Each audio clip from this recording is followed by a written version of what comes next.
Halo teman-teman, welcome to update dari Bitcoin dan juga Ethereum. Pada video kali ini kita akan update lagi seperti biasa untuk pergerakan dari kedua market tersebut ya, dan juga potensinya ya, karena memang kemarin ada big move ya, big move ke bawah. Lumayan, kemarin kita move berapa ribu ya, sekitar hampir 6.000 dolar ya, sekitar 5% ke bawah. Jadi memberikan opportunity yang lumayan oke harusnya, tapi saya nggak catch up karena memang saya kemarin belum sempat pantau dan belum sempat untuk update market sama teman-teman. Jadi memang saya punya kesibukan, saya cukup miss out the moment. Dan kemarin sempat saya iseng Ethereum entry untuk ambil short di sekitar sini ya, kurang lebih kalau nggak salah di sekitar sini, lalu kena stop out ya, kena stop loss gitu. Setelah itu ya memang marketnya sesuai dengan apa yang sudah kita sampaikan, arahnya sih masih harusnya akan turun gitu, karena memang beberapa data yang sudah kita jabarkan di live streaming 2 hari yang lalu seperti itu. Tapi sebelumnya nanti kita akan bahas lagi ya dari awal untuk pergerakannya seperti apa. Itu aja dari saya. Saya mau disclaimer sama teman-teman bahwa nanti ya informasi yang akan kita bagikan di sini hanya merupakan edukasi, bukan ajakan beli dan juga jual. Jadi harus hati-hati teman-teman ya, jangan dimanfaatkan sebagai sinyal ya, harus dianalisa ulang kembali seperti itu. Ayo langsung aja kita coba cek untuk pergerakan Bitcoin kemarin. Untuk closingnya kita mendapati minus 5% ya kurang lebih. Ini move yang signifikan di awal tahun ya, setelah libur akhir tahun kemarin ya. Kita melihat marketnya cenderung pucuk-pucuk ketika akhir tahun ya, naiknya pucuk-pucuk seperti ini. Tipikal yang saya kurang suka sebenarnya ya, karena memang pergerakannya uptrend sih ya memang, tapi cenderung membentuk channel ya. Channel ini biasanya menandakan pergerakannya yang cukup terbatas dan soon dia akan menentukan arahnya, apakah naik atau turun ya. Tapi based on dari market structure, kita masih sebenarnya bergerak dalam range yang sideways sebenarnya ya teman-teman. Bisa lihat range-nya masih cukup sideways. Hanya saja kemarin ketika dia naik, kita sudah masuk di area premium untuk pergerakan dari Bitcoin itu sendiri di time frame yang lebih kecil. Jadi akankah wajar apabila kita harus pullback dulu ke bawah ya? Maybe kita akan kembali retest di area support di sekitar 92-91 ribu untuk retest kembali lagi di area demand tersebut. Apakah di demand ini masih cukup ada buyer yang siap untuk menampung harga, ataukah nanti kita harus drop lebih dalam lagi ke 88.000? Itu nanti yang akan menjadi PR yang kita harus tunggu bersama-sama, karena memang pergerakan sekarang kalau saya melihat probabilitasnya sih sekarang masih akan turun ke 92.000 ya. Dan kalau memang saya lihat di sini, kalau memang ini benar-benar wave koreksi, harusnya akan ada ABC correction. Ini A, B, dan ini C correction. C correction ini biasanya tipikalnya ada dua. Ada yang flat ya, dia hanya turun sampai area kakinya, jadi membentuk double bottom. Ada yang dia bisa overlap turunnya sedikit ke bawah, sekitar 87-88 ribu gitu. Jadi ada dua tipikal skenario yang teman-teman bisa coba lihat, apalagi kita sudah mendapati valid swing high di hari kemarin gitu ya. Closing kemarin kita sudah mendapati bearish engulfing di sana. Jadi most likely pergerakan hari ini akan kembali follow up pergerakan penurunannya seperti itu. Jadi jangan kaget kalau teman-teman lihat nanti marketnya hari ini biasanya bisa volatile kembali ya untuk mencari area support di 92.000 seperti itu.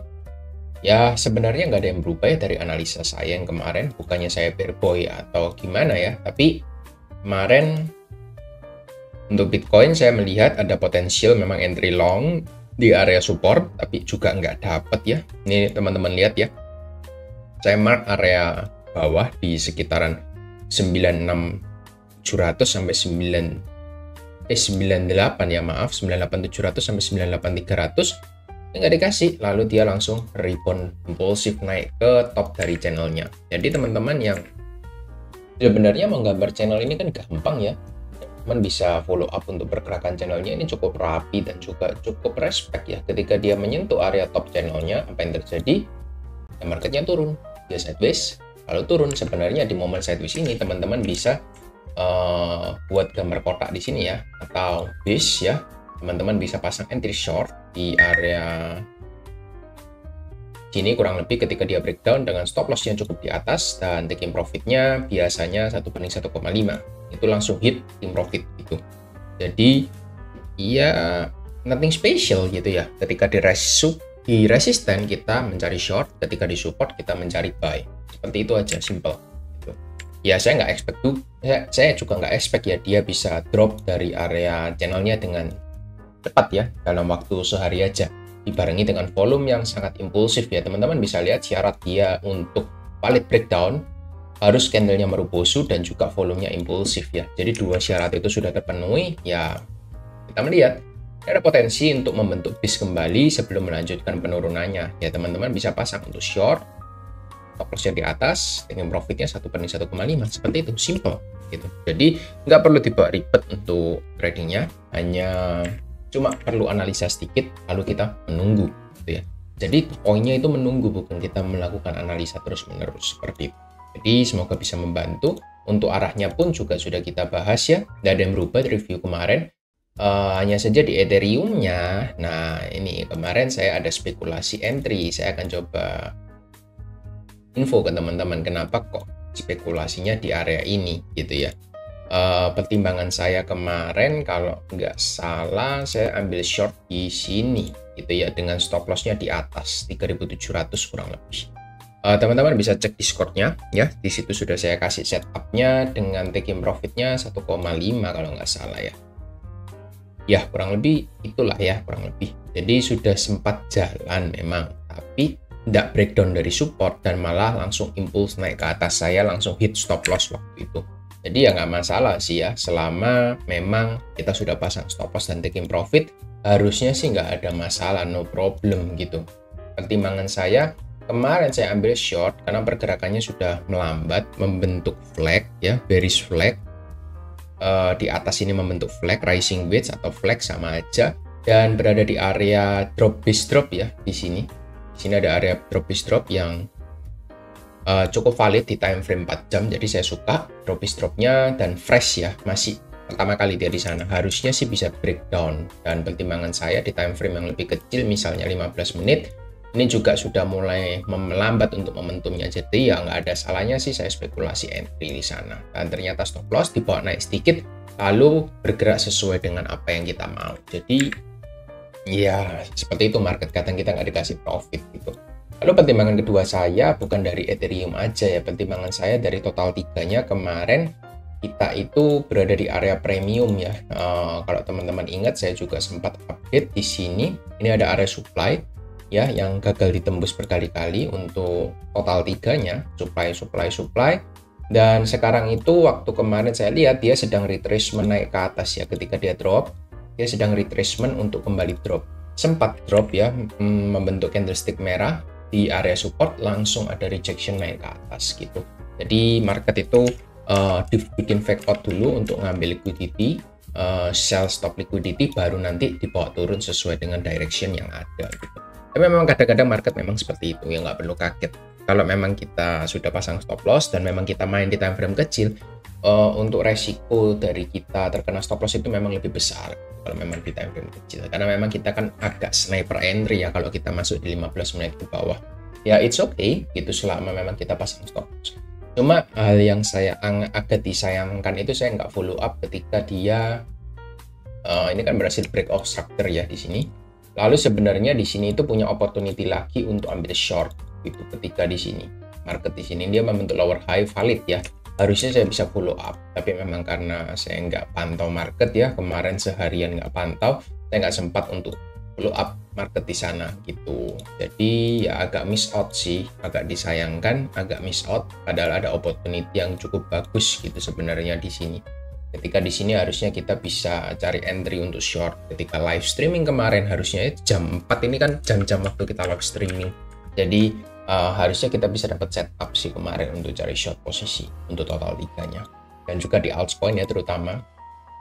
Di sini di jam 4. Nah, di jam-jam ini harusnya lumayan oke untuk kita spekulasi short juga. Karena memang marketnya sudah kelihatan banget ini sudah sangat melemah. Harusnya sih sell short ini bisa lumayan ya, bisa kasih kita lumayan profit sebenarnya. 1,5 ini harusnya bisa dapat. Tapi ya nggak apa-apa lah, nanti kita coba cari di next momentum ya teman-teman, seperti itu. Untuk sekarang gimana untuk Ethereum-nya? Saya ingin bahas untuk Ethereum ini berada di area krusial untuk saat ini, jujur. Krusialnya gimana? Sekarang ini membentuk head and shoulder gitu ya untuk Ethereum. Nggak bisa dipungkiri head and shoulder ini juga terjadi di area resisten ya, resisten di bulan Maret kemarin gitu. Jadi ini resisten kuat dan dia juga sudah membentuk lower high ya, high-nya lebih rendah di sini sudah valid.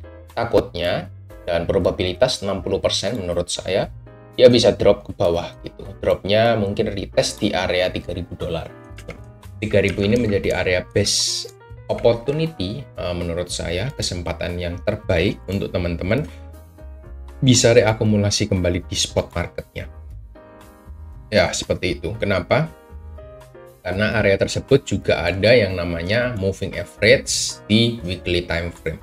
Jadi moving average di weekly time frame ini lebih powerful ya dibandingkan time frame kecil. Saya lebih suka bergerak untuk mengikuti moving average di time frame yang lebih besar. Jadi ada moving average di sana, ada support juga, harusnya sih bisa kena tahan gitu ya. Jadi ketika ini membentuk A, B, C correction, A, B, C koreksi, biasanya C koreksinya akan mencari area support terdekatnya. Support terdekatnya yang pertama bisa di 3.000 ya sebagai area psikologis, lalu yang kedua teman-teman bisa tunggu di area 2.700 kurang lebih. 2.700 ini ada area support yang lebih kuat lagi. Kita punya area support di sini ya. Ini area resisten yang berkali-kali gagal ditembus. Lalu kita punya trend line dari weekly time frame yang sangat-sangat kuat ya. Ini trend line-nya sudah terbentuk dari pertama kali bullish-nya. Jadi itu lebih kuat lagi untuk supportnya. Jadi teman-teman bisa perhatikan untuk dua area tersebut untuk Ethereum. Hopefully di area 3.000 saja sudah bisa rebound untuk Ethereum. Jadi kita bisa melihat pergerakan Ethereum kembali impuls naik ke atas setelah dia koreksi. Karena memang di Ethereum Bitcoin-nya so far sih kita masih belum bisa breakout dari area box merah ya. Ini masih berfungsi jadi resisten. Tapi yang bagus kita sudah berhasil untuk membentuk yang namanya range area atau area konsolidasi di sana. Hopefully kita nggak jebol, kita bisa kembali melanjutkan penguatan di Ethereum-nya gitu. Jadi ini merupakan perbandingan dari grafik antara Ethereum dan juga Bitcoin. Saya sering memantau ini untuk melihat dari kekuatan momentum dari Ethereum itu sendiri seperti itu. Lalu next kita akan bahas dari dominance Bitcoin. Maaf, USD dulu ya. USD-nya sebenarnya sesuai ya. Juga nggak ada perubahan sebenarnya. Saya di video terakhir saya infokan 4% sampai 3,9%. Ini ada area imbalance dan juga ada area support yang cukup kuat. Dan teman-teman bisa lihat ya, saya buat channel penurunan. Ketika dia mencapai area 3,9 tepat di sana, langsung naik impuls dengan tanpa macam-macam langsung rally naik ke atas gitu. Jadi memang pergerakannya sih masih uptrend ya. Saya sudah sampaikan di sini di time frame daily dia masih uptrend dan proses penurunannya itu proses pullback ya. Bukan berarti altcoin season gitu ya. Banyak yang salah artikan itu altcoin season padahal yang enggak. Padahal masih uptrend gitu. Ada potensi kita masih retest di 4,4% lagi gitu ya.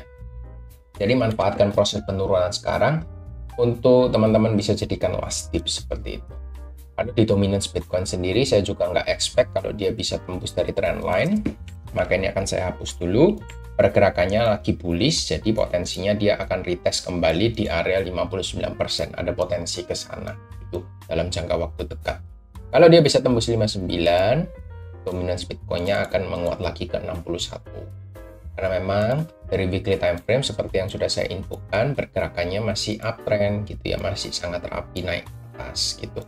Jadi harus sabar dulu buat teman-teman yang mungkin hold dari altcoin karena memang nah ini teman-teman lihat dominance Bitcoin-nya sekarang masih disupport banget gitu ya, masih ada potensi peluang kita untuk kembali melakukan penguatan seperti itu ya. Monthly time frame gimana? Monthly time frame-nya untuk Bitcoin dominance juga masih kuat ya, belum ada tanda-tanda momentum untuk saat. Itu aja sih dari saya untuk dua market tersebut ya. Hati-hati jangan terlalu banyak open posisi apalagi open leverage di altcoin ya, karena kita melihat altcoin-nya sangat-sangat melemah untuk saat ini.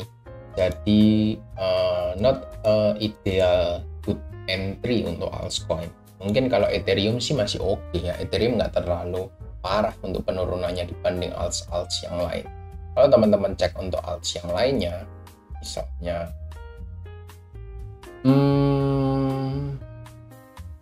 misalnya ini Manta ini aja sih dari atas ke bawah kemarin ya, ketika drop 15% gitu. Kita bandingkan Ethereum, top to bottom kita baru sekitar 8%. Jadi rata-rata alts itu 2 kalinya Ethereum untuk penurunannya. Kita lihat outlier dari top to bottom 16%. ETH dari top to bottom 20%. Kita lihat BNB ya yang lebih kuat, top to bottom 7% ya, mirip-mirip sama Ethereum. Jadi ada beberapa koin yang cukup kuat, ada beberapa koin yang melemah seperti itu. Jadi hati-hati buat yang pegang alts, karena total 3 kita so far masih sesuai banget dari area trendline flag kita yang sudah kita sampaikan di sini. Kita jebol dari area support pertama, maka ada potensi kita turun dulu ke area retest area lower channelnya. Kalau kita jebol lower channel itu lain cerita. Mungkin kita akan mengejar area demand yang ada di bawah sekitar 930 miliar dolar seperti itu. Jadi itu aja sih dari saya ya. Proses pullback ke bawah ini kalau kita tarik untuk area diskon dan premiumnya, sekarang ini masih masuk di area diskon harusnya ya. Kita masuk di diskon area, wait for reversal di sana gitu. Itu aja sih dari saya. Cuma area diskonnya sih agak-agak menakutkan ya, karena memang ini membentuk bearish engulfing ya. Bearish engulfingnya ini memakan 1, 2, 3, 4 hari perdagangan. Jadi agak kencang penurunannya, jangan coba dikejar dulu, tunggu dia sideways atau kena area channel baru teman-teman bisa deploy uangnya teman-teman untuk re-entry kembali di market gitu ya. Itu aja sih dari saya, nggak banyak perubahan dari update dari 2 hari yang kemarin. Saya cuma mau update sedikit, semoga bisa membantu teman-teman. Nanti kita akan live streaming kalau memang saya ada waktu di hari Rabu ini gitu. Kalau nggak di Kamis nanti kita akan live streaming seperti biasanya di sore hari. Itu aja dari saya, thank you semua dan see you next video, bye bye.